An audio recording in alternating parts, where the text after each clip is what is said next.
राजा विक्रम की चुनौती। राजा विक्रम एक बार फिर बेताल को पकड़कर उसे कंधे पर लादे हुए श्मशान घाट के रास्ते पर चल रहे थे। रास्ता लंबा और अंधेरा था। बेताल ने मौन भंग करते हुए कहा, हे राजन, तुम क्यों इतना कष्ट उठा रहे हो? तुम्हारा ये मौन मुझे और भी अधिक ऊब रहा है। तुम्हारी थकान कम करने के लिए मैं तुम्हें एक शिक्षाप्रद कहानी सुनाता हूं। लेकिन याद रखना, कहानी के अंत में पूछे गए प्रश्न का उत्तर जानते हुए भी यदि तुम चुप रहे तो तुम्हारा सिर टुकड़े टुकड़े हो जाएगा, और यदि तुमने उत्तर दिया तो मैं फिर से उड़कर चला जाऊंगा। राजा विक्रम ने शर्त स्वीकार करते हुए मौन सहमति दी। बेताल ने कहानी शुरू की। 4 ब्राह्मण पुत्र। प्राचीन काल में किसी नगर में 4 घनिष्ठ मित्र रहते थे, जो सभी ब्राह्मणों के पुत्र थे।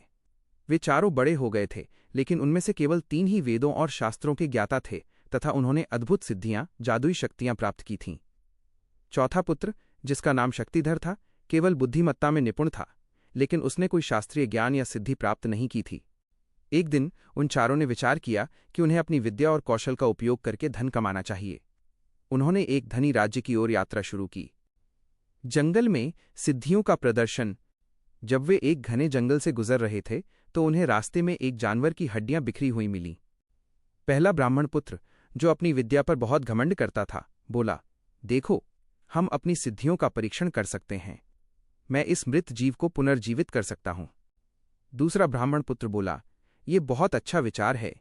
मैं इस बिखरे हुए अस्थिपंजर कंकाल को जोड़कर एक पूर्ण शरीर में बदल देता हूं। उसने मंत्र पढ़ा और अपनी सिद्धि का प्रयोग किया। देखते ही देखते वे बिखरी हुई हड्डियां आपस में जुड़ गईं और वहां एक शेर का पूर्ण कंकाल बन गया, जिस पर चमड़ी और मांस नहीं था। तीसरा ब्राह्मण पुत्र जोश में आया और बोला, यह मेरा काम है। मैं इस कंकाल को चमड़ी, मांस और रक्त प्रदान करके एक पूर्ण शरीर में बदल देता हूं। उसने मंत्र पढ़ा और तुरंत ही वहां चमड़ी, मांस, रक्त, बाल और नाखून के साथ एक विशाल और भयानक जीवित शेर बनकर तैयार हो गया। शक्तिधर की बुद्धिमत्ता। जैसे ही वो शेर अपनी दहाड़ के साथ खड़ा हुआ, चौथा मित्र शक्तिधर, जिसने कोई सिद्धि प्राप्त नहीं की थी लेकिन जो बुद्धिमान था, चिल्लाया, रुक जाओ, तुम लोगों ने ये क्या किया? यह एक जीवित शेर है, यह हम सबको खा जाएगा।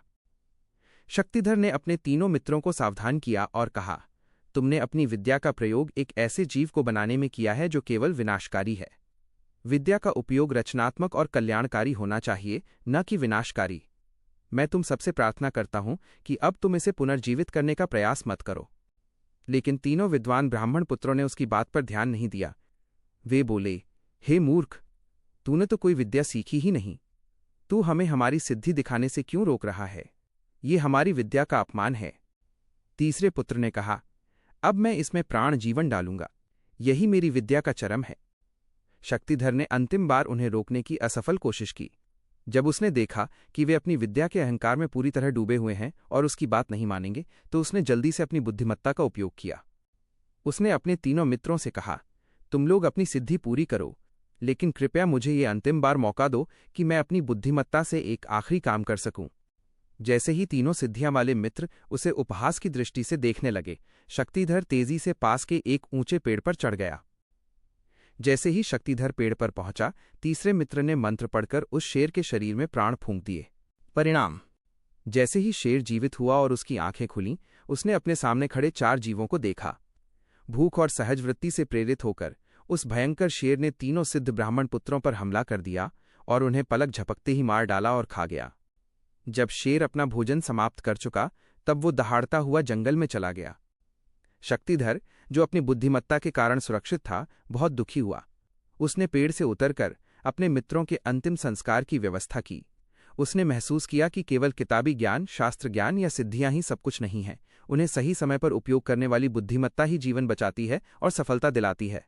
वो अकेले ही अपने घर लौट आया। बेताल का प्रश्न। बेताल ने कहानी समाप्त की और राजा विक्रम से पूछा, हे राजन, उन चारों ब्राह्मण पुत्रों में से सबसे बुद्धिमान कौन था? क्या वो जिसने हड्डियां जोड़ी? क्या वो जिसने शरीर बनाया? क्या वो जिसने प्राण डाले? या वो शक्तिधर जिसने सिद्धि नहीं सीखी लेकिन जिसने अपनी जान बचाई? यदि तुम इसका सही उत्तर जानते हो तो बताओ। राजा विक्रम का उत्तर। राजा विक्रम ने उत्तर दिया, निश्चित रूप से शक्तिधर ही उन चारों में सबसे बुद्धिमान था। कारण यह है कि सिद्धि और ज्ञान तब तक व्यर्थ हैं जब तक उन्हें सही समय और सही तरीके से इस्तेमाल न किया जाए। हड्डियां जोड़ने वाले, शरीर बनाने वाले और प्राण डालने वाले विद्वान थे, लेकिन मूर्ख।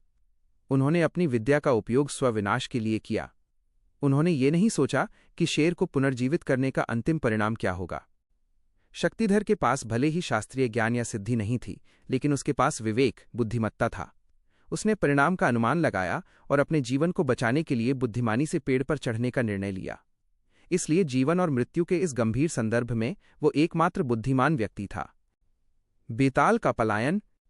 जैसे ही राजा विक्रम ने उत्तर दिया, बेताल हंस पड़ा और बोला, वाह राजन, तुम फिर बोल पड़े।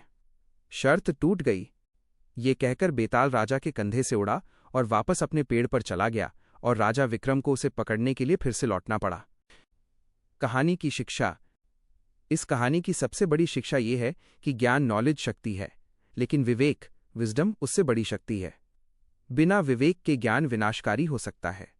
यह नेतृत्व क्षमता, लीडरशिप के लिए आवश्यक है कि निर्णय लेते समय केवल ज्ञान या क्षमता पर नहीं, बल्कि परिणामों के आकलन पर भी ध्यान दिया जाए।